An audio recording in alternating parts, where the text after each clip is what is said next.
Paz do Senhor Jesus. Então vamos dar continuidade no nosso assunto. Então aí na página 7, nós estamos ali então na importância do contexto bíblico, então na hermenêutica, no estudo, nas regras. A importância do contexto. No item 1 diz ali, no contexto bíblico, o intérprete precisa considerar estas coisas: o contexto geral, o imediato, o remoto, o referencial, o histórico e literário. O contexto geral da Bíblia abrange a Bíblia, considerando como um todo, uma visão panorâmica, vamos dizer assim. Então ela revela o fato de que a analogia geral da Bíblia é a realidade em contexto, isto é, a Bíblia não há contradição. A palavra de Deus. Lembra que eu usei a expressão uma das outras semanas, que uma expressão mal colocada, que alguns dizem assim: a Bíblia contém a palavra de Deus. Não é isso. A Bíblia é a palavra de Deus, é diferente. Se diz a Bíblia contém, quer dizer, então nem tudo que está ali é a palavra de Deus. Seria isso, né? Então por isso que é uma expressão errada. A realidade é o seguinte: a Bíblia é a palavra de Deus de início a fim. Então, falando de contexto geral, já relembrando, repetindo, o que a gente tem dito? A Bíblia tem um personagem principal, central, que é Jesus Cristo. Ela tem um foco essencial, principal, que é o quê? A salvação, a restauração do ser humano, que perdeu toda a sua originalidade lá do jardim pelo pecado, e Cristo veio com esse propósito de nos restaurar o nosso estado original para poder estar junto ao Pai de novo, naquilo que Adão perdeu. Então o foco da Bíblia é a restauração do ser humano e de todas as coisas, porque diz que haverá um novo céu e uma nova terra. Então tudo aquilo que caiu com a maldição do pecado, terra, ser humano, natureza toda, será por fim toda ela restaurada, não é só o ser humano. Então por isso é uma restauração, certo? Que é o foco. Então esse é o contexto geral. Então esse é o primeiro foco, tem que ter esse contexto geral da Bíblia. Está entendido? Depois nós temos o chamado contexto imediato aí da Bíblia, tá? Que é o quê? Aquilo que fica anterior ou posterior ao texto que se lê, que se está estudando. Então não é para pegar um versículo sozinho, é você lê, como fizemos a semana passada, pegamos a história do bom samaritano, né? Sim. E analisamos aquele contexto daquela parábola, os personagens, a finalidade, como surgiu aquele diálogo, porquê, qual era a resposta que ele tinha a trazer. Então esse é o chamado contexto imediato, você tem que considerar, nunca isole um texto, né? Então, deixa eu ver, no texto original não havia divisão em capítulo, versículo, pontuação. Então nós vimos isso já naquele exemplo. Vamos ver se dá tempo nós trabalhar aquilo que eu falei semana passada, capítulo 18 e 19 de Lucas. Vamos dar uma trabalhada nisso hoje também, observando essas regras aqui. Então o contexto remoto, o que é isso? É aquele que fica a longa distância do texto que você está lendo. Então você pegou um texto, aquele contexto imediato você leu, mas aí você vai descobrir que existe um contexto remoto. O que é isso? Está em algum outro lugar, há uma ligação, um vínculo lá com outra carta, com outro livro, outro ponto na Bíblia, que é uma ligação do mesmo assunto. Que não sai do assunto. Sim, do mesmo assunto. Então, tu acha lá, nós vamos ver esse exemplo também, tá? Aí já está colocado aí Êxodo 12, verso 29 e Números 33, que fala das pragas e dos deuses do Egito. Tá? Então tu vai achar num livro uma coisa, lá no outro que se refere ao mesmo assunto. Essa ligação, que é o chamado contexto remoto. Como nós temos o exemplo de Paulo, que no capítulo 9 de Atos, ele relata do encontro que ele teve com Jesus. Jesus o pegou de jeito no caminho. E depois em Atos 26, ele fala, perante o rei Agripa, ele fala daquele encontro na defesa dele, e aí ele fala um pouco mais que não está relatado lá no capítulo 9. Ele dá mais detalhes lá, entendeu? Então é o chamado contexto remoto. Então tu pega um pouco lá a história do encontro dele com Jesus em Atos 9, e depois lá tu pega mais umas informações adiante lá que amplia a visão do assunto. Então isso é um exemplo do contexto remoto, tá bom? Outro exemplo que a referência está colocada é Ezequiel, capítulo 1 e Ezequiel capítulo 10. Ele tem a mesma visão dos seres, né? Ali no capítulo 1, e depois lá no capítulo 10 ele fala desses mesmos seres que ele viu, e daí lá ele afirma que são querubins. No primeiro ele não dá um nome, na outra ele dá. Então amplia o entendimento da visão que ele estava tendo dos querubins. 4. Contexto referencial da Bíblia. 2 Coríntios 13 diz: por boca de 2 ou 3 testemunhas você se confirma uma verdade. Então o contexto referencial é isso. São as referências ou passagens paralelas do texto que se estuda em uma forma de contexto remoto. Então às vezes são assuntos, isso é bastante comum nos evangelhos, que tem várias passagens, né, que são repetidas nos 3 evangelhos, algumas nos 4, né? O João fala muito pouco em certos episódios que os outros evangelhos relatam com mais frequência. Então essas referências, né, paralelas, tá? História de milagres, tudo está repetido, e um conta alguma de uma forma, outro de outra forma, não é contradição. São visões e detalhes diferentes, como é a história do cego de Jericó, que um diz que Jesus estava saindo de Jericó e o outro diz que Jesus estava entrando. Não é contradição, é a visão do escritor, um está de um lado, outro está do outro, narrando a história, né? E até alguns afirmam que tinha Jericó antiga, que foi destruída, e a nova. Então Jesus estava entre o caminho, então um diz que estava saindo, outro diz que estava entrando. Curiosidade, vocês já tinham notado isso. Está em ler, você vai ver esses detalhes, tá?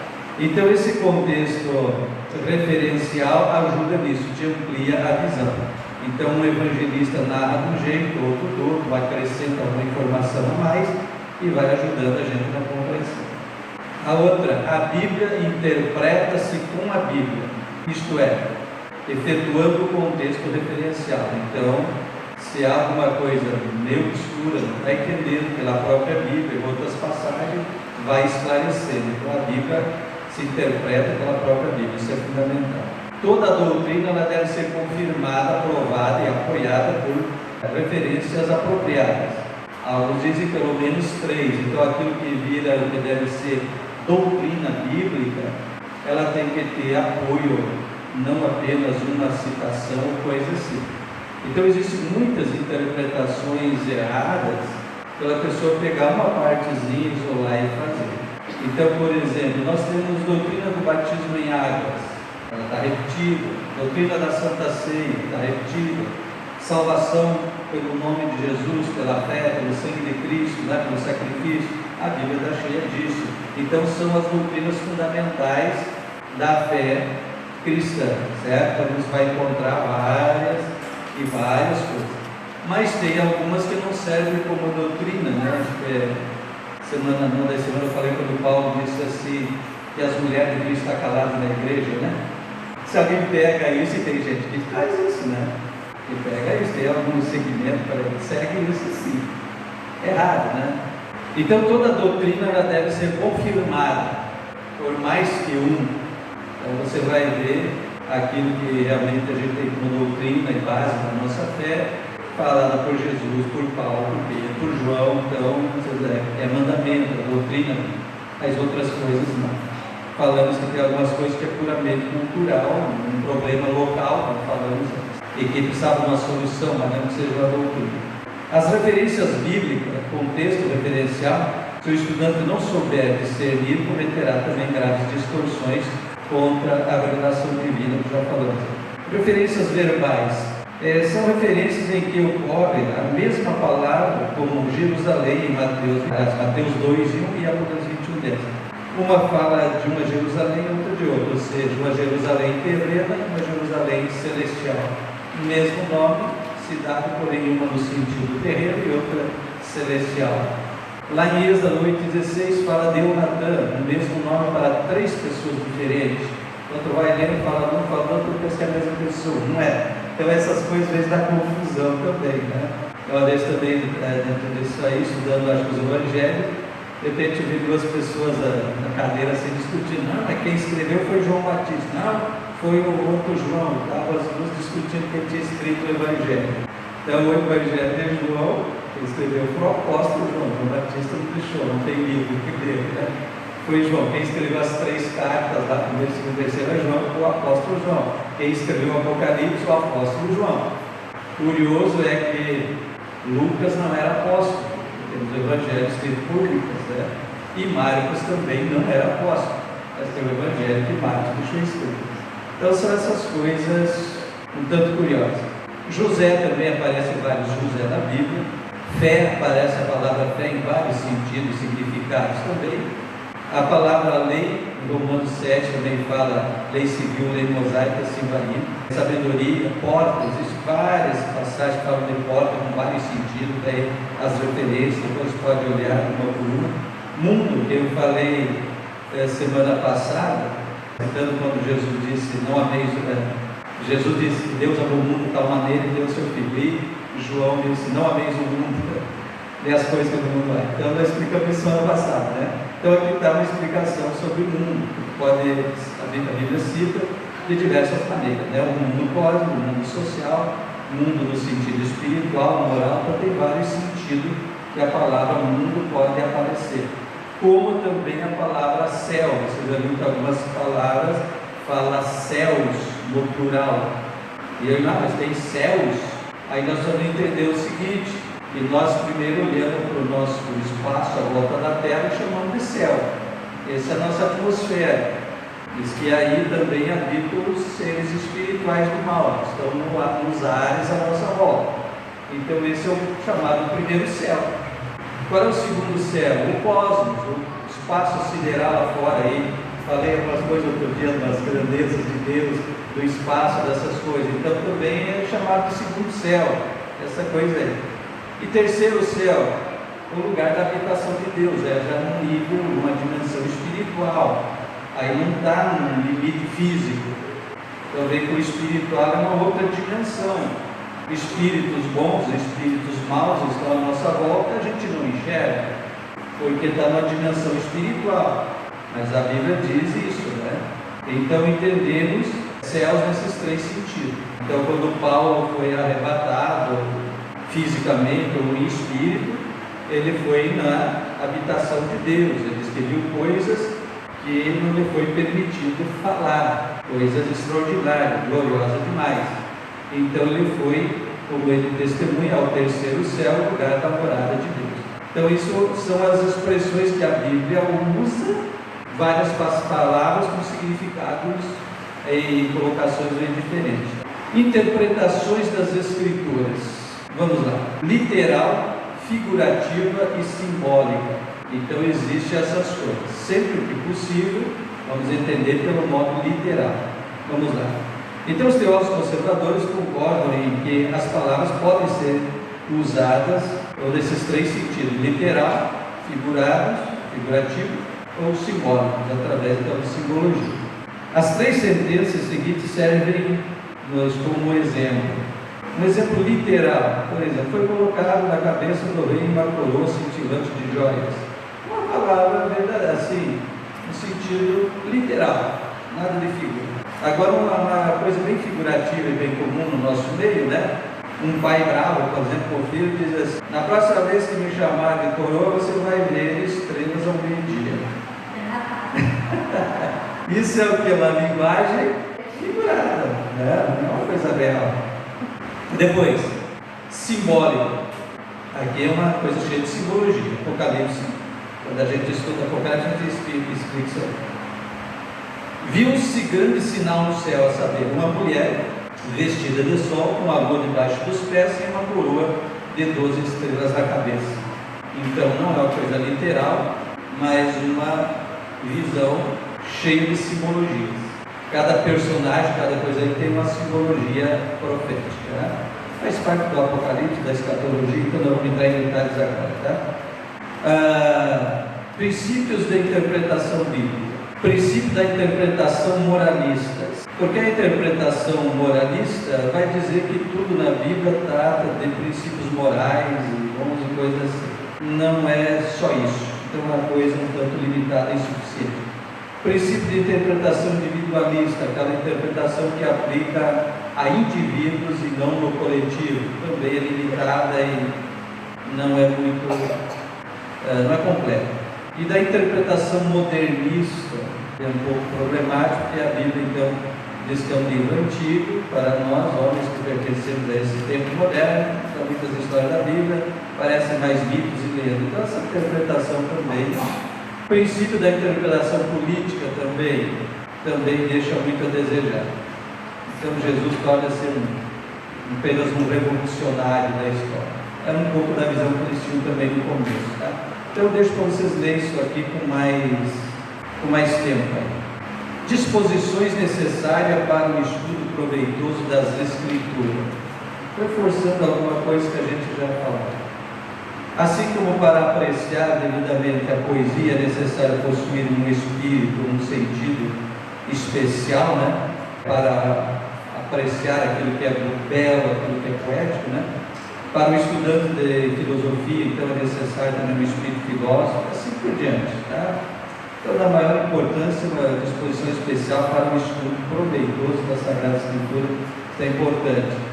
Falei isso outro dia, que a Bíblia não é um livro natural, tu não pode ler como qualquer livro, pega aí qualquer literatura e vai ler.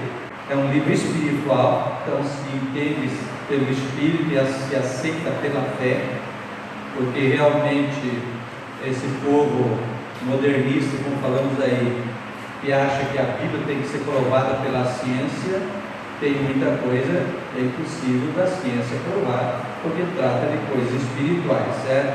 Então nós precisamos ver e entender dessa maneira. Então necessita de um espírito respeitoso, porque por exemplo, um filho desrespeitoso, instável e frío, que caso fará dos conselhos e avisos do seu pai. Então nós não podemos ser levianos e ignorar, lógico, aquilo que é para nosso bem, que está revelado e instruído na Bíblia, né? Ela é a revelação do Deus onipotente, é o milagre permanente da soberana graça de Deus. É o código divino pelo qual seremos julgados no dia supremo, né? E isso preocupa. E veja bem, Jesus certa vez disse assim: eu não vim para julgar, eu não julgo, porque já tem quem julgue a palavra. Então, no juízo final das coisas, o que vai ser usado e aplicado no julgamento é a palavra. Então, pela palavra tudo será julgado. O bom é, a boa notícia para nós que já cremos pela misericórdia de Deus do Evangelho, é que para nós não resta mais juízo. Amém, irmão? Ou você está com medo do juízo final? O juízo final não é para nós, é outra matéria, tá?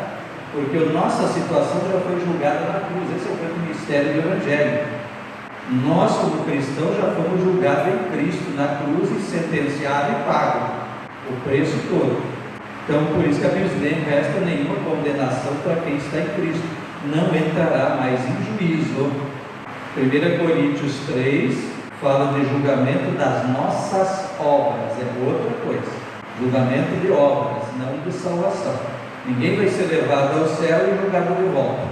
Vai subir, vai ser julgado as obras e receber o galardão.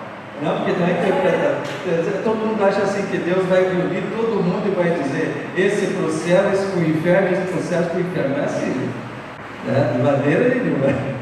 O julgamento final dos condenados vai dar 1000 anos depois da igreja salva e arrebatada. A única coisa que vai acontecer vai passar vergonha com algumas obras. As obras reprovadas, né? Vai ficar com vergonha escrita. Tá bom? Esse julgamento, no caso das obras, É outra matéria, sabe? Não, vamos fugir do assunto. Isso é escatologia. Aí dá esse assunto para outro momento. vou começar, vamos virar a noite aqui. E é curioso que tem muitas perguntas. Você vê a amplitude do negócio, tá? Então, interpretação bíblica, vamos fugir do nosso assunto. Então, necessita-se de um espírito respeitoso, de um espírito dócil, enfim, precisa ser amante da verdade, conhecer, desejar conhecer a verdade. também deve ser paciente no estudo. Falamos isso outro dia, né? Praticamente reforçando aqui.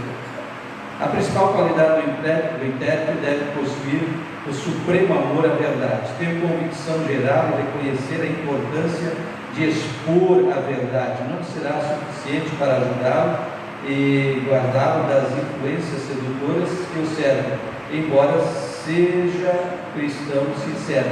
Ele pode ser iludido pelos seus preconceitos, pelas suas relações partidárias.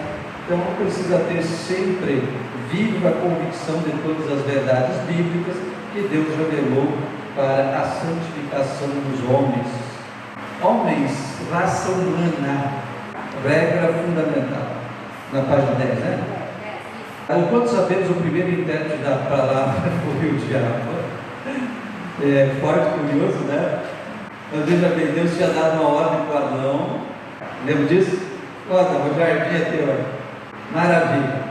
Usa, desfruta da nova bicharada, tudo é teu aí. Só aquela árvorezinha ali, tu não come do fruto dela. Tá?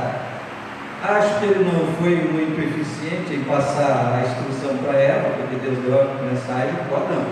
Depois que Deus criou a Eva, Adão tinha que passar para sua esposa. Tem muitos princípios nisso aí. Começa pela liderança. A liderança foi dada ao homem. Não é que a mulher seja inferior, que é outra coisa que o inimigo botou na cabeça, não é isso? Que nós temos assim, inferioridade. Não. Fez uma parceria ao nível idôneo, quer dizer, mesmo nível de Adão, mas Deus deu para o homem a liderança e não para a mulher. Então ele deu a instrução primeiro para Adão, como líder, não toca.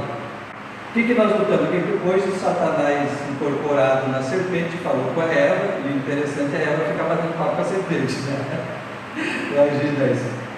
E a serpente diz assim: não é assim. Vê que esse tipo de pergunta sempre gera uma dúvida, porque essa é a pergunta. Então, até se eu perguntar uma coisa, pode ver, uma coisa que você sabe, mas se alguém fazer a pergunta nesse tom de dúvida, não é bem assim, você já fica, é ou não é? Então a serpente usou 7 manhas. Não é assim que está escrito. E daí Eva, que vocês não podem comer de nada, de nenhuma fruta do jardim, como ela distorceu o que foi dito. E aí que eu digo assim, que talvez o Adão não tenha passado direito a coisa para Eva, é que ela disse assim: não, nós podemos comer de tudo, mas daquela árvore não podemos nem tocar. Não dizia que eu não podia tocar, só que eu não podia comer. Então vê que foi essa má interpretação, foi gerando a dúvida, e na dúvida ela cedeu, comeu do fruto e depois convenceu Adão a comer também. Então são as coisas que diz aqui que o Satanás, o diabo, foi o primeiro intérprete aí, distorcendo propositalmente. Agora uma curiosidade também, porque a palavra fala que Deus falou do fruto, mas as pessoas falam que foi uma maçã, e Deus não estava pela maçã, era o fruto.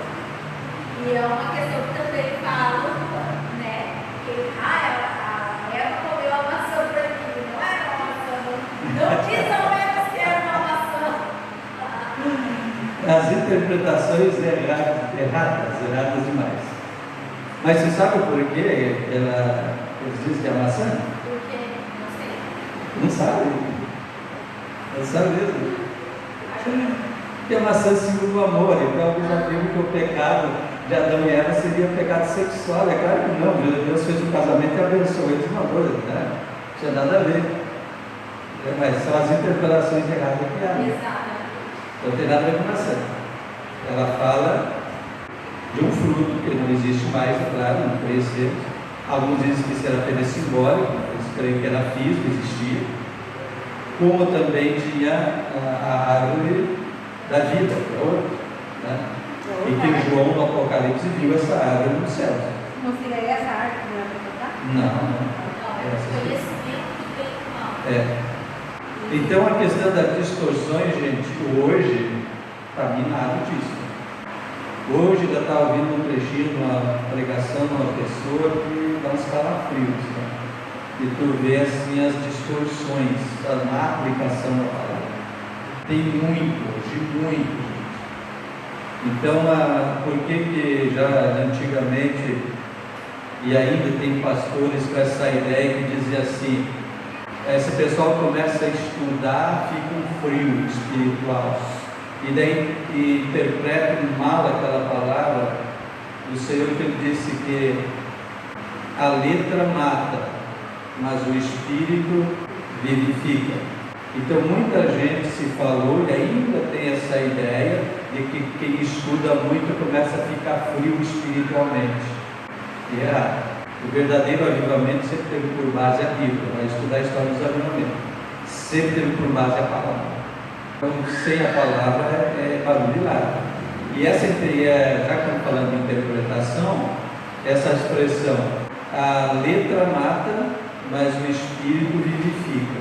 O que eu estava falando? Qual é a letra que mata? Lei, Antigo Testamento, a letra da lei, sentenciava a morte. Qual é o Espírito da vida? Espírito de Cristo, nova aliança, obra do Espírito Santo. Nada a ver com estudar. Como é que se eu vou estudar a Bíblia eu vou morrer espiritualmente? Seria a pior contradição possível. Mas muita gente fala contra o estudo. Acontece o seguinte: quando você começa a conhecer a Bíblia com maior profundidade, a gente vai ficando chato. Por quê? Porque tu não aceita mais ou não engole mais tudo que você ouve. Você passa a filtrar a maioria das coisas que você ouve. Isso é bíblico. A Bíblia diz assim: julgue os espíritos da profecia. Profecia, pregação, ensino, não é só aquela coisa do profeta que chega e diz assim, que diz o Senhor, não sei o que, não. Profecia, Bíblia, palavra, está pregando, está profetizando. Achei aqui, 2 Coríntios Isso. 3:6. 2 Coríntios 3:6. 3:6.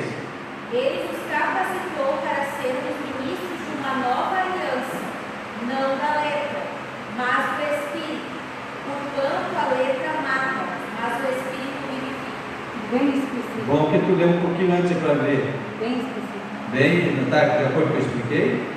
Qual é a letra que ele está falando que mata? É a lei do Antigo Testamento, porque a finalidade dela era trazer juízo sobre o pecado. Ele fala claro que ele está falando do início da nova aliança. E nós somos o início de uma nova aliança Exato. do Espírito. É porque ele fala assim, ó, ele nos capacitou para sermos ministros de uma nova aliança, não da letra, Não da lei. mas do Espírito. Porquanto a letra mata, o Espírito vivifica. Só que muita gente interpreta isso errado e ainda tem pastores com essa mentalidade. E quem estuda muito a Bíblia fica frio espiritualmente porque a letra mata. Gente, Ó, no versículo 5, ele fala assim, não que possamos reivindicar qualquer coisa com base em nossos próprios méritos, mas a nossa capacidade vem de Deus. sim. Então isso já me remete também a esse entendimento de que a letra ela se baseia muito na nossa. Daí lá em Gálatas vai ter um versículo que o apóstolo Paulo disse que a lei nos serviu de aio para nos conduzir a Cristo. Por quê? Pelo momento em que ela sentenciou todos debaixo da condenação, todo réu precisa de um advogado, precisa de uma salvação, precisa de uma saída. Então, à medida que a lei colocou debaixo de condenação, quem me salvará? Noutra carta, depois Paulo diz, graças a Deus que nos dá vitória pelo Senhor Jesus Cristo. Então, veja, aquilo que eu disse, quando você tem uma visão panorâmica, mas ampliada, você começa a entender melhor a palavra e evita essas distorções. Os imitadores conscientes têm perpetuado esse procedimento, enganando a humanidade. Os imitadores dessas coisas, né?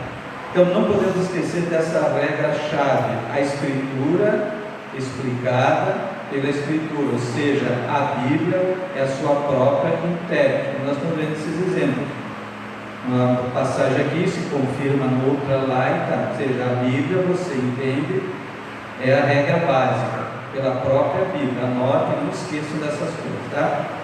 Então, ignorando ou violando esses princípios simples e racional, temos encontrado, como dissemos, aparente apoio das Escrituras para muitos funestos erros, e que são sem palavras ou versículos arrancados de seu contexto, de seu conjunto, não permitindo a Escritura explicar-se a si mesma.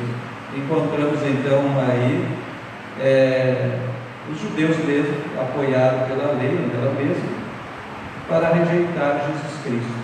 Então eles acharam pela própria palavra, fora do contexto, alguma coisa para rejeitar e acusar Jesus Cristo. Regra de interpretação. Continuando. Regras. É preciso, o quanto seja possível, tomar a palavra em seu sentido usual, comum. Então, aquilo que realmente a palavra está dizendo. Então, primeiro, entenda dessa maneira. Tenha sempre presente que o sentido usual e comum não equivale sempre ao sentido literal das coisas. Tá? Em outras palavras, deve-se tomar as palavras e frases em seu sentido comum e natural. Não significa que sempre deve tomar-se ao pé da letra, como se sabe. Cada idioma tem seus modos próprios, suas peculiaridades de expressão. Tão singulares que, se for traduzido ao pé da letra, perde-se às vezes completamente o sentido real. Por exemplo, em Gênesis 6,12, porque toda a carne havia corrompido o seu caminho sobre a terra. Tomando aqui as palavras carne e caminho em seu sentido literal, o texto perde sentido. Como assim? Seu significado por completo. Porém, tomando em seu sentido comum, usando-se como figura, isto é, carne no sentido de pessoa, ser humano, e caminho no sentido de costume, modo de vida, de proceder, de religião, então dizemos que toda pessoa, todos os seres humanos haviam se corrompido. Então, entende a linguagem figurada assim, simbólica? Isso é importante. É de todo necessário, então, tomar as palavras no seu sentido que indica o conjunto da frase, e nunca isolando. Gente, eu já vi pregadores que chegam assim, lê nem a metade de um versículo e faz uma pregação em cima daquilo ali. Então, é totalmente fora do contexto. Então, é muito perigoso isso aí, tá? Carne. Parece em vários sentidos. Eu vos darei um coração de carne, andamos hoje segundo a inclinação da nossa carne. Então, tudo aqui é uma linguagem figurada, cada um vai simbolizar de uma determinada maneira. Então, quando você vê essas referências, medita e vai ampliar a tua visão. É necessário tomar as palavras no sentido indicado no contexto, a saber, os versículos que precedem e que sucedem o texto. Então, isso é também de fundamental importância. Número 1 adiante, no contexto, achamos expressões, versículos ou exemplos que nos esclarecem e definem o significado da palavra obscura.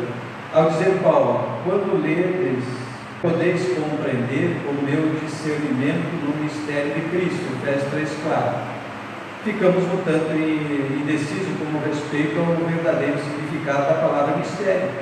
Pelos versículos anteriores e posteriores, verificamos aqui que a palavra mistério se aplica aqui na participação dos gentios nos benefícios do Evangelho.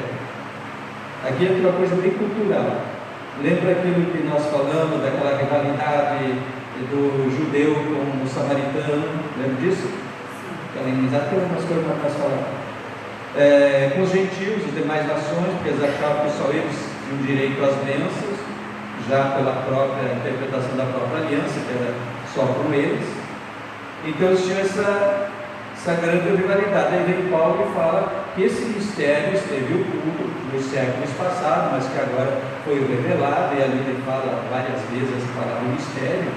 E daí qual é o mistério? Jesus Cristo entre os gentios. Mistério que gentios e judeus têm o mesmo direito em Cristo, a mesma salvação. Então, para o judeu dava um nó na cabeça dele. Eles achavam que pela lei era só eles que tinham direito às bênçãos, às coisas divinas. Só eles tinham comunhão com Deus. Achei, né? E na verdade eles estavam fora da comunhão. Excluíam, né? Então aí vinha essas dificuldades, tá? Então, às vezes encontra-se uma palavra obscura aclarada no contexto por sinônimos ou ainda por palavras opostas e contrária à obscura. Por exemplo, aliança, Gálatas 3, se explica pelo vocábulo promessa, que aparece no final do mesmo. O salário do pecado é a morte. O sentido profundo dessa expressão faz ressaltar de maneira viva a expressão oposta que segue, mas o dom gratuito de Deus é a vida eterna. Então faz um contraste entre uma e outra, ou uma palavra sinônima, como no primeiro exemplo, e vai esclarecendo. Então, às vezes, aqui tem 4, às vezes, tão somente pelo contexto se pode determinar se uma expressão deve ser tomada ao pé da letra ou em sentido figurado. Então, é à medida que você lê. Tá alguns exemplos aí. Efésios 5:32. Então, o contexto aqui explica a continuação, mas eu me refiro a Cristo e à igreja. Aqui Paulo fala do mistério, né? É interessante que ele está falando ali. A gente usa essa palavra para fazer casamento e coisa, né? E é realmente importante. Então, quando Paulo fala do mistério, ele mesmo diz: o mistério é Cristo e a igreja, não é marido e mulher. Que olha ali, parece, né? Fala do marido, a mulher, aquela coisa toda, tá? E como Cristo amou a igreja, tá? E grande é esse mistério. Qual é o mistério? Marido e mulher? Não. Cristo e igreja. Tá? Então o contexto vai explicando para você entender essas coisas. Tá? Aí tem uma distorção que a Igreja Católica coloca, em vez de dizer mistério, ele diz sacramento. E sacramento é uma coisa que é uma ordenança, está explicado ali no ritual religioso, uma ordenança é uma coisa. Isso é um sacramento, né? O batismo, a Santa Ceia, mas não o casamento. Só que a Igreja Católica coloca o casamento como sacramento, e não é, tá? Esses detalhes, tá? Eu falei para nós dar uma trabalhada em Lucas. Vamos marcar aí para mim, nós falamos. Posso fazer uma pergunta a respeito disso aqui? Sim. Talvez fuja um pouquinho. Os outros não estão perguntando. Talvez fuja um pouquinho desse assunto, ou não, por exemplo, a respeito desse sacramento. Esses dias eu vi um vídeo de um padre falando a respeito de uma pessoa, uma evangélica, mandou uma pergunta para ele, né, dizendo assim: padre, eu sou evangélica, eu estou errada, né, vou para o inferno e tal. E o padre falou que sim, que ele coloca tipo, o protestantismo, os evangélicos como uma seita, porque nós não temos um sacramento, né? Não há sacramento na igreja evangélica e só temos a Bíblia. Aí ele cita umas outras coisas e tal, mas que nem assim, a gente vê aqui o significado do sacramento. Na realidade, há isso, né? Sim. Em que sentido eles veem esse sacramento? Aí é aquela coisa que eles se baseiam muito nas obras. Foi a bandeira de Lutero no protestantismo, né, quando rachou aí, é que Lutero tinha essa expressão, né? Somente a palavra, somente a glória, por aí, somente a fé. Mas essa distorção, a Igreja Católica tem muito ainda esse negócio de obras. Por exemplo, se uma pessoa peca, ele tem que ir lá confessar para o padre, na visão deles, e o padre dá uma penitência. Ele tem que pagar a penitência, para pagar o pecado, totalmente fora do princípio bíblico. Porque até mesmo a questão aí, essa coisa de penitência é totalmente fora, né? Não tem base bíblica para isso. Obras não tem base bíblica para isso. Sacramento é um sentido assim, um ritual, um mandamento, mas não é uma coisa fundamental para a salvação. Nem mesmo a ceia é fundamental para a salvação. O salvo deve participar da ceia. Agora, se por algum motivo não participar, por exemplo, o ladrão que aceitou Jesus na cruz, creu em Jesus lá na cruz, ele não teve tempo de ser batizado e tomar ceia, mas ele foi salvo. Quantas pessoas aceitam Jesus lá no hospital? Um parente pede, vai lá, visita, ele crê, recebe Jesus e morre. Deu tempo de ser batizado e tomar ceia? Então não é o batismo nem a ceia que salva. Agora, uma vez salvo, convertido, deve se batizar, deve participar da ceia, que é o testemunho da comunhão, né? Ele deve fazer isso. Mas se ele não teve tempo de fazer, então daí ninguém, esses aí ninguém estaria salvo, porque não tiveram tempo de se batizar, de tomar ceia, né? Então, se a Igreja Católica coloca assim, vê que está fora do contexto, né? Fora do sentido, né, gente? Não ficou dúvida, né? Na verdade, a Igreja Católica usa a própria lei dela Sim. para tentar montar um regime protestante. É. Se não mandar, isso aqui está no inferno. Coloca- Eles estão mais ou menos que nem o judeu. Porque o judeu, além da Torá e do Antigo Testamento, que inclui os profetas e salmos, né? A Bíblia judaica, elas são 24 livros.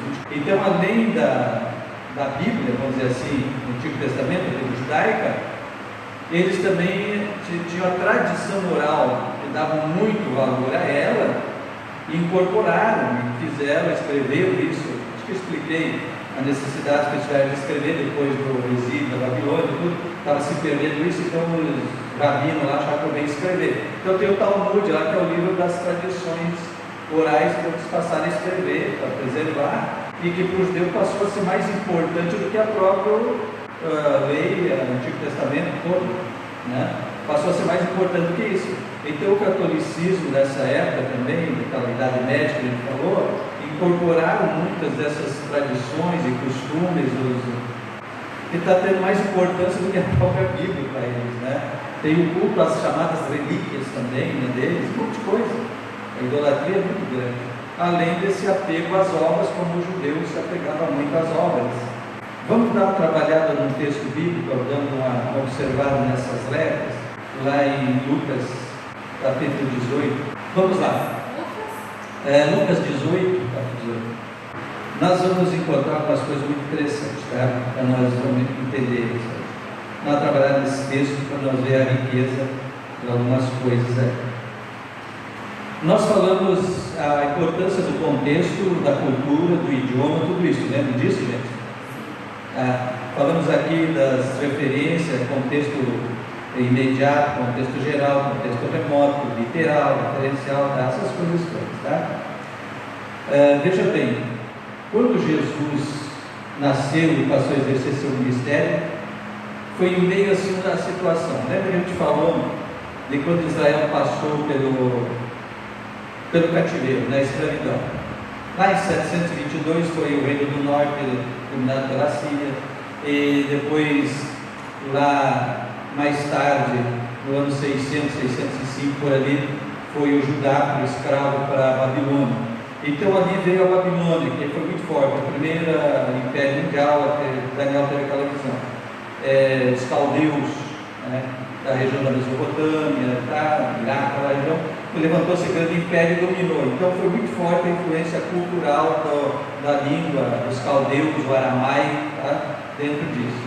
É uma questão das heranças. Depois do babilônico, esse império babilônico foi de 626 aqui a 39, veio o império medo-persa, os persas, tá? Ciro, Grande, aquela história. Do ano 550 até 330 a.C.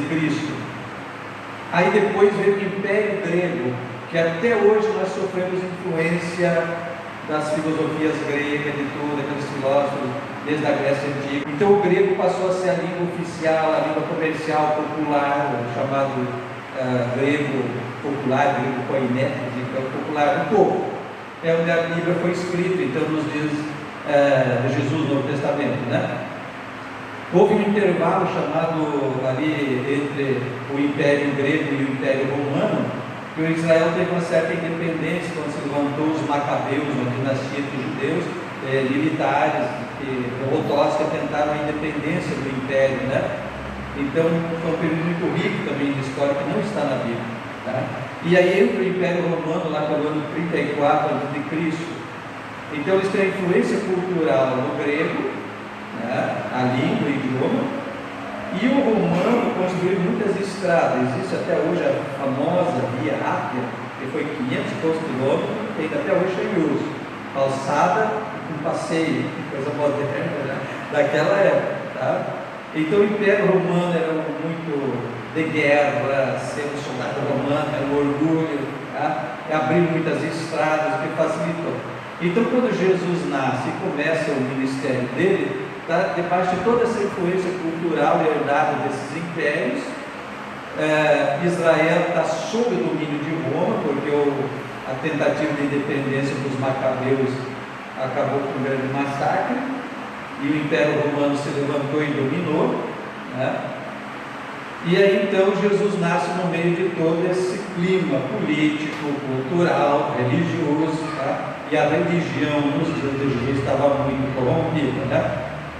Nesses dias aí. Então em Israel havia vários grupos, né? Havia vários grupos, que um deles nós já falamos um pouco aí, que eram grupos político-religiosos, tá?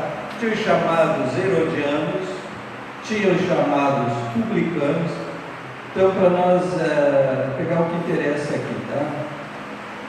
Herodianos, aqui do lado do Heródoto, já diz o nome, defensor da dominação romana. Os publicanos eram os cobradores de impostos. Então, eles eram tão odiados pelos demais judeus, porque eles eram judeus que trabalhavam para o Império Romano. Então, publicano é um funcionário público, certo? Então eles eram tão odiados que eram considerados traidores dos seus irmãos, porque eles trabalhavam para o Império e cobravam impostos.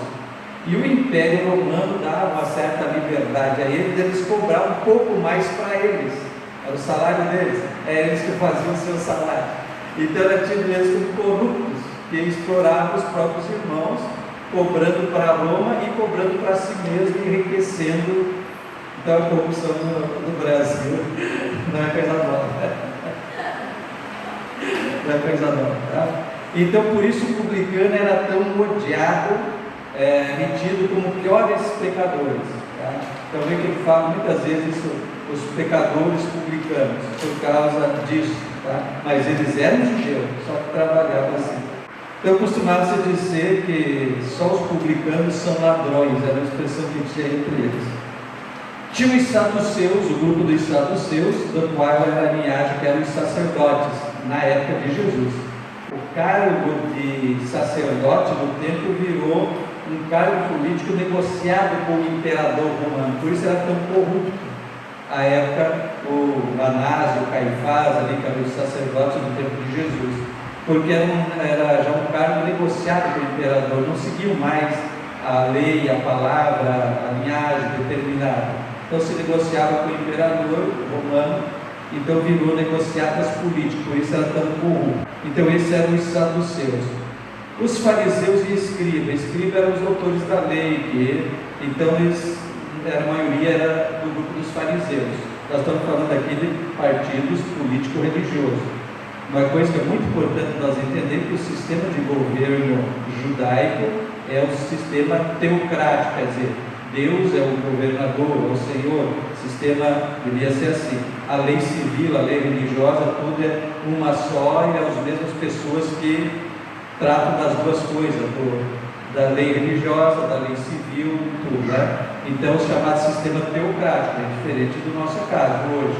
Por isso tem que entender. Então, os fariseus eram aquele grupo, como o nome diz, separado, já significa isso, e eram extremamente zelosos da lei, e muito mais que a lei, as tradições, tradição oral, que eles acabaram escrevendo, criou o Talmud, tá?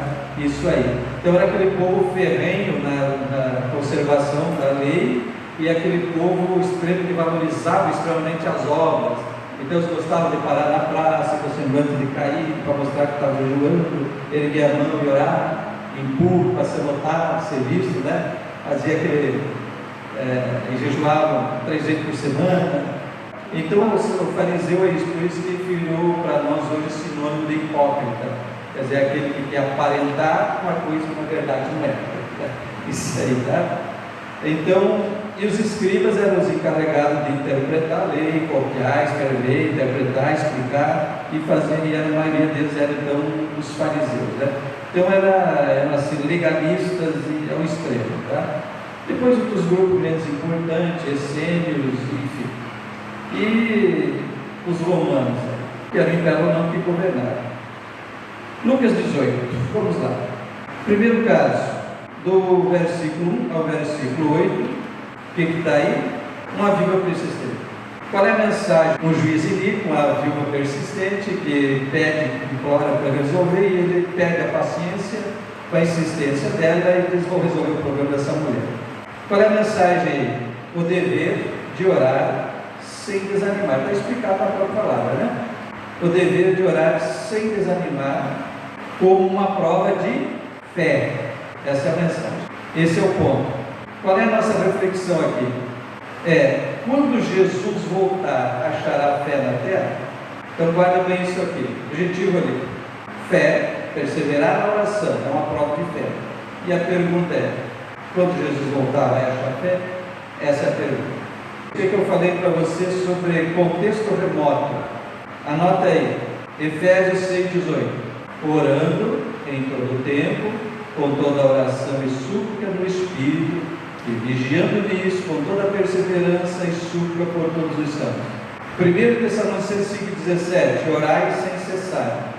Então Paulo fala bem mais tarde algo que está plenamente de acordo com o que Jesus falou nesse assunto.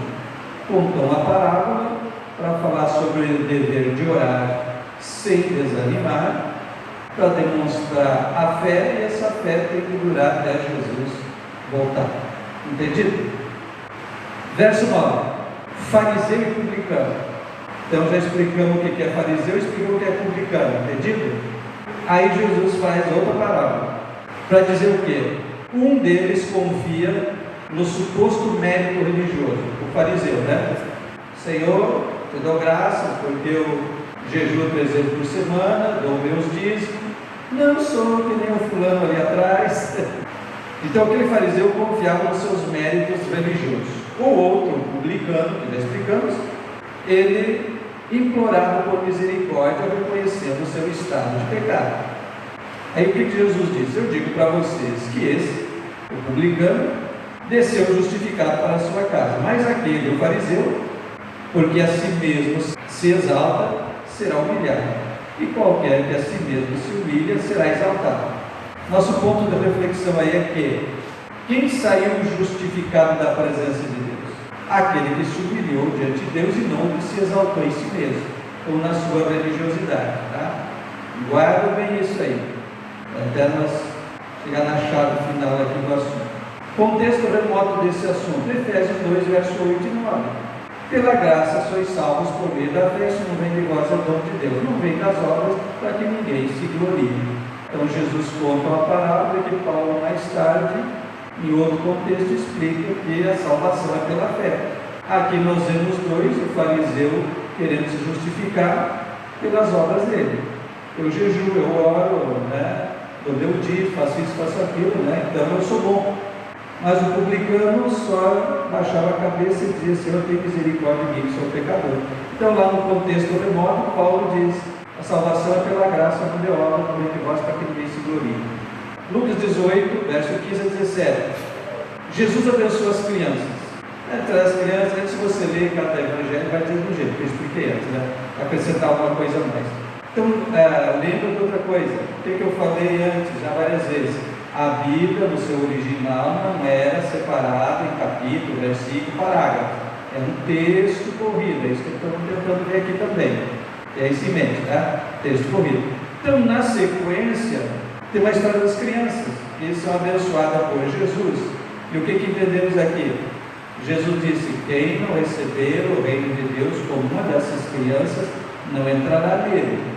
Voltando um pouquinho atrás, o fariseu e o publicano, quem que se portou como uma criança diante de Deus? O publicano.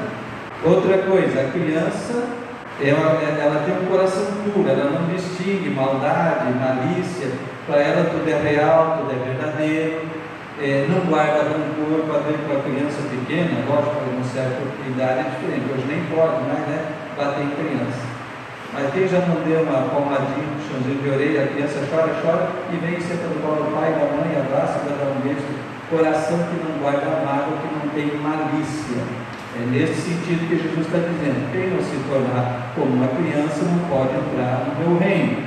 Vê que é uma sequência que vinha da história do fariseu e do publicano. Tenha em mente essa sequência, tá? Então ele abençoa as crianças. Contexto remoto disso: 1 Coríntios 14, 20, por exemplo. Não é só isso, tem outro, né? Irmãos, não sejais meninos no entendimento, mas sede meninos na malícia e adultos no entendimento.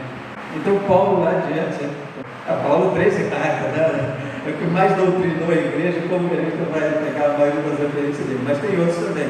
Então veja bem, quem não se tornar como uma criança não entra no meu reino. Aí Paulo vai lá e diz, irmãos, não sejais meninos no entendimento, mas sede meninos na malícia e adultos no entendimento. Por quê? Porque a criança não tem malícia no coração. Não tem, ela não tem aquele sentimento da maldade que há nos adultos. Por isso as crianças são tão vítimas de tanta coisa hoje, né? Então essa simplicidade, humildade de coração que tem que ter. Lucas 18 e verso 18. Aí, até o verso 30, entra uma história de um jovem príncipe rico. Ele é descrito então como um jovem, um príncipe, um jovem rico, conforme a tradução dela, está na tua Bíblia aí, como está também mais de um evangelho, fala do jeito que fala tudo. Tá? Mas diz que ele era um príncipe, que era um jovem, que ele era rico. Então era de família nobre, alto nível social, vamos dizer assim, certo? Esse era o homem. E ele chega para Jesus e chama Jesus de bom mestre. Ele chega e chama Jesus de bom mestre. Qual foi a resposta de Jesus? Por que tu me chama bom? Bom é? Ninguém é bom, bom é meu Pai. Senão me deu um que é Deus. Veja bem, Jesus já vai direto na vaidade do moço. Porque de certa forma, estou chamando ele de bom, quer dizer, eu também sou bom. Aí Jesus, por que ele me chama de bom? Não há ninguém bom, a não ser o Pai, nosso Deus. Ele é bom. Então já deu uma resposta na lata ali, né? Aí depois, esse jovem rico, Jesus questiona ele, porque ele perguntou, ele chegou e puxou a conversa e interrogou o que fazer para a vida eterna. Aí Jesus questiona ele, lembra da história que falou sobre o passado do bom samaritano? Jesus fez aqui a mesma coisa, a lei, os mandamentos. Aí diz ele, eu observo isso desde a minha infância, sou religioso, seguidor, obediente aos mandamentos, desde a minha infância. Então foi a resposta dele. Aí então Jesus toca no ponto fraco dele. Qual era? Riquezas. Ele era um príncipe, era rico, família nobre, então tinha muita confiança na sua posição, nas suas riquezas. Aí Jesus vai e diz, então vende o que tu tens, me segue e você vai ter um tesouro do céu. Dá para os necessitados, distribui teus bens, se desfaça dessa idolatria. Em outras palavras é isso, né? Aí diz que o moço saiu triste da presença de Jesus. E vendo isso, Jesus declarou o seguinte: dificilmente um rico entrará no céu. Tem gente pregando contra a riqueza. E tem outros pregando a teologia da prosperidade. Essa confusão de nossa mente. Ele, na época lá, os padres fizeram voto de pobreza, aquelas coisas lá. Então, as distorções, né? Então o moço saiu triste e Jesus disse: quão difícil ou dificilmente um rico entrará no reino de Deus. Pedro, aí no verso 18, disse: nós deixamos tudo e te seguimos. Como quem diz: estamos salvos. Senhor, nós deixamos tudo. Chama as redes, barco, nossa fonte de renda e te seguimos. Então nós estamos numa boa, né? Por aí a visão do Pedro. Tá? Então nós estamos bem. Né? Reflexão aqui. E uma pergunta para vocês: quem pode salvar-se? Que essa foi a grande pergunta. Quem pode salvar-se? Leia bem a palavra aí.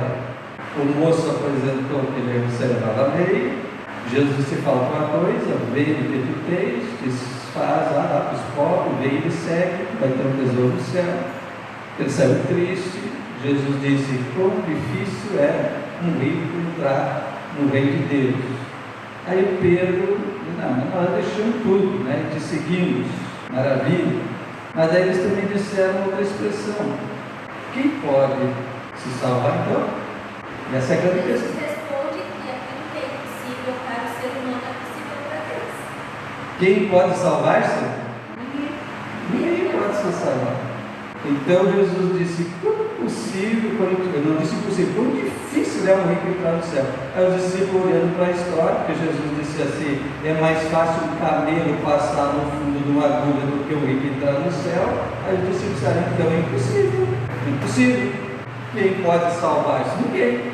Aí vem Jesus e diz assim: o que é impossível ao homem é possível a Deus. Então vê que Deus vai mudando, Jesus vai mudando a mentalidade deles. Tira das obras da lei, e vem para cá. Aquilo que era impossível para a lei é possível no poder de Deus. É impossível ao homem. A lei não salvou ninguém. Ninguém se salvou pela lei. Ah, mas e os antigos, antes de Cristo, se salvaram o quê? Pela esperança do Messias que viria, e não pelas obras da lei. Isso é bem claro na Bíblia.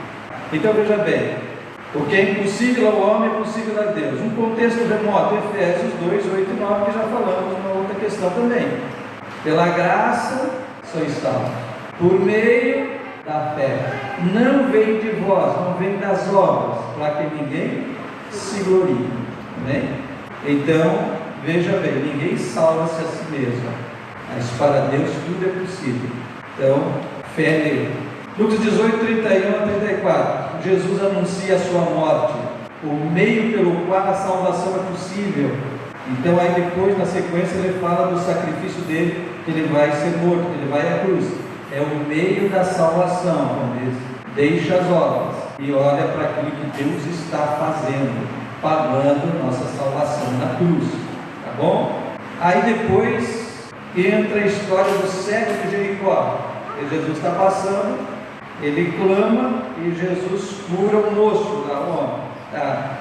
Então aí é um pobre, necessitado, humilde, que clamou por Jesus, e Jesus socorreu ele. Tudo é uma sequência. Jesus veio buscar e salvar o que se havia perdido. Ele mesmo falou. Aí Lucas 19, verso 11, tem a chamada parábola dos 10 servos e das 10 minas. Complementa a resposta a Pedro quando ele disse: deixamos tudo para te seguir. Estava salvo. Aí Jesus contou a parábolazinha que deu umas minas de certo valor em dinheiro para 10 servos trabalhar. Quando voltou, foi ajustar contas. Aqueles que negociaram e ganharam mais foram recompensados no seu galardão, mas aquele que não trabalhou foi reprovado. Então respondeu a Pedro, e antes o Senhor tinha dito: olha, não há quem tenha me deixado, deixar tudo para me seguir, que não receba 100 vezes tanto aqui, por fim a vida eterna. E agora na vida eterna o Senhor deu uma explicação da recompensa das obras dos trabalhadores. Então complementa a reflexão ali. Então eu dizer, na verdade eu digo que ninguém há que, deixando tudo isso, não seja então recompensado. Agora prestando atenção numa aplicação aqui. Ele começa a história lá, como falamos, o fariseu publicano contou o dever de orar sem cessar. Aí pegou a história do publicano e do fariseu. Depois de abençoar os meninos, pegou a questão do jovem rico. Então nós tínhamos lá um publicano que era rico, confiava na sua religiosidade, o outro humilde e vai indo. E agora no capítulo 19, no verso 2, quem que ele encontra aí? Zaqueu. Quem era Zaqueu? Chefe dos publicanos e rico. A Bíblia destaca: Zaqueu, chefe dos publicanos e rico. Jesus vai para a casa dele, ele se converte. Jesus diz: este é filho de Abraão, hoje entrou salvação nessa casa. Jesus veio buscar e salvar o que se havia perdido. Tá, mas no primeiro publicano, fariseu lá, fariseu e publicano, e depois no jovem rico, Jesus nos disse quão possível, quão difícil é, melhor dizendo, quão difícil é um rico entrar no céu. E daí encerra a história com um rico e publicano, mais odiado, que se converte e é salvo. Então ele provou que não é impossível um rico se salvar. Se arrependeu ao ponto de querer ressarcir aquilo que mudou. Sim. Então veja bem, começou a história como fariseu e publicano, o religioso que não foi justificado,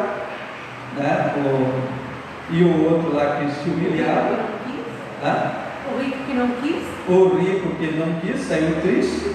E no fim da história, um que era publicano e era rico e aceitou e foi salvo. Cumpriu o que ele disse: o que é impossível ao homem é possível para Deus. Que mensagem. Amém?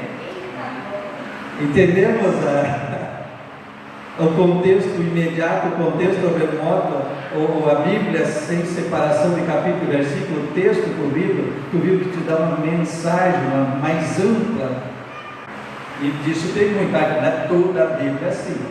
Mas aqui é um grande exemplo nesse texto corrido, na sequência dos fatos, que tu vai indo e vai dando uma visão e um complemento, uma coisa bem mais ampla do que aquilo que meramente a gente prega isolado. Vê que a gente pega aquele trechinho dos crianças que Jesus abençoou e prega aquele separado. Pega a história do publicano e do fariseu no templo e prega aquilo ali separado. Quando você vê o contexto na sequência, te dá uma visão bem maior. E isso te enriquece na hora de você pregar. Tem os pregadores. Dá também a mão, enriquecer. Um dos maiores privilégios que nós temos nessa terra, o maior privilégio que nós temos nessa terra é ser porta-voz de Deus, gente. Ser o porta-voz de Deus para esse mundão aí, não é só no público, na rua, no seu trabalho, onde você estiver, você é um porta-voz de Deus, você está levando a mensagem de Deus para as pessoas. Então isso aqui é uma riqueza, eu me olhar mais vezes, isso aqui é uma riqueza sem fim. Então, tu entende isso, te enche disso, tu sabe que quando você bota o teu pé, você é um porta-voz de Deus, quer dizer, você tem a voz do Senhor, a mensagem dele para a pessoa. Então te aprofunda nisso e tenha convicção. Agora vou perguntar, quem são os pregadores e pregadoras aqui? Amém? Isso, fé e coragem, Deus abençoe.